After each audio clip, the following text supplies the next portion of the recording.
There's no denying that anime has become a cultural phenomenon, but this didn't just happen overnight.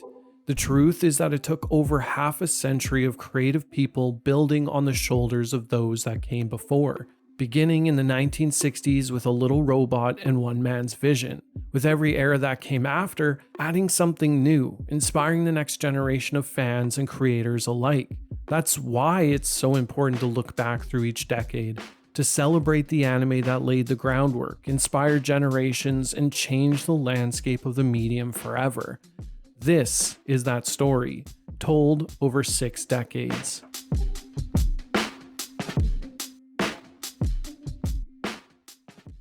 Astro Boy, or Tetsuwan Atom as it was known in Japan, started as a manga in 1952, penned by Osamu Tezuka, a man often called the god of manga. A lofty title, but one that's well deserved. The story he told was deceptively simple. A grieving scientist loses his son and, in his sorrow, builds a robot to replace him. But when that robot can't be what the man hoped, he's cast aside and forced to fight in a circus against others like him. It's only when Professor Ochanomizu enters the picture that things begin to change. Where Tenma only saw a machine, Ochanomizu sees a child. What follows is a story about a boy trying to find his place in a cruel world, aiming to help whoever he can. And in a post-war Japan less than a decade after Hiroshima and Nagasaki, this story wasn't just fiction. It really meant something for the people of this country. A child powered by atomic energy who used it not to destroy but to protect. That wasn't just bold, it was healing. When Astro Boy made the leap to television in 1963, it wasn't just the first anime as we know it, it was a blueprint. This was the start of something new, something huge.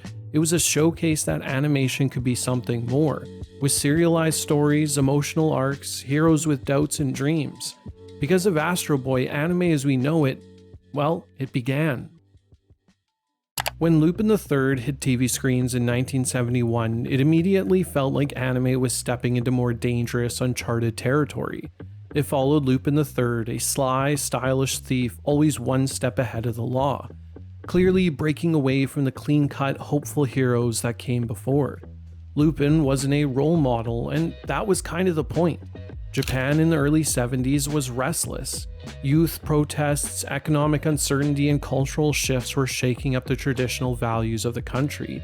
That's why Lupin hit so hard. He wasn't noble, but he was free. He felt like a mirror to a generation challenging the rules. And with its jazz soundtrack driving every heist and getaway, Lupin III didn't just tell stories. It redefined what cool could look like in animation, and opened the door for later shows like Cowboy Bebop to carry that torch. But beyond the aesthetics, Lupin carved out a space for morally gray characters. It showed that anime could be unpredictable, character-driven, and mature without losing its sense of fun. Directors like Hayao Miyazaki and Isao Takahata even cut their teeth on early episodes, shaping the series with a cinematic eye and layered storytelling that would echo through their own work later on. And in the years that followed, more creators began to take risks. It's the sort of legacy that pushed the medium towards the next decade, where things would get darker and more human. Akira is a cyberpunk film set in a dystopian Neo-Tokyo, where a teen named Tetsuo gains dangerous psychic powers after a government experiment. As his abilities and mental state spiral out of control, his friend Kaneda is forced into a desperate race to stop him, even if that means killing him. When Akira dropped in 1988, it didn't just change anime, it kicked the door wide open for the rest of the world to finally take it seriously. Anime had been trickling beyond Japan already, riding the wave of Japan's rising cultural and economic influence. But Akira was the flashpoint. It wasn't just a hit, it was a spectacle. It told the world what Japan already knew, that animation could be philosophical, violent, political, and breathtakingly stylish. There's a boom market in animated features right now, and in this country that usually means family films like Beauty and the Beast. But in Japan, many animated films are made for older audiences, and one of the best-selling examples of that is a violent and bloody futuristic fantasy named Akira. The production itself was a feat of obsession. Over 160,000 animation cells were hand-drawn, and that care for fine detail can be seen in every one of its shots. The scale and detail of Neo Tokyo alone made most Western animation look quaint by comparison. And yes, we're still seeing its fingerprints everywhere. The Akira slide has become a cinematic shorthand, referenced in everything from Jordan Peele's Nope to Sonic and more. But more than that, Akira introduced an entire generation of global viewers to anime as something deeper, less niche, and more of an art form. How Neon Genesis Evangelion snuck in, disguised as something familiar, is something that I think catches a lot of people off guard. A story about giant robots, teenage pilots, and a world under siege by mysterious monsters.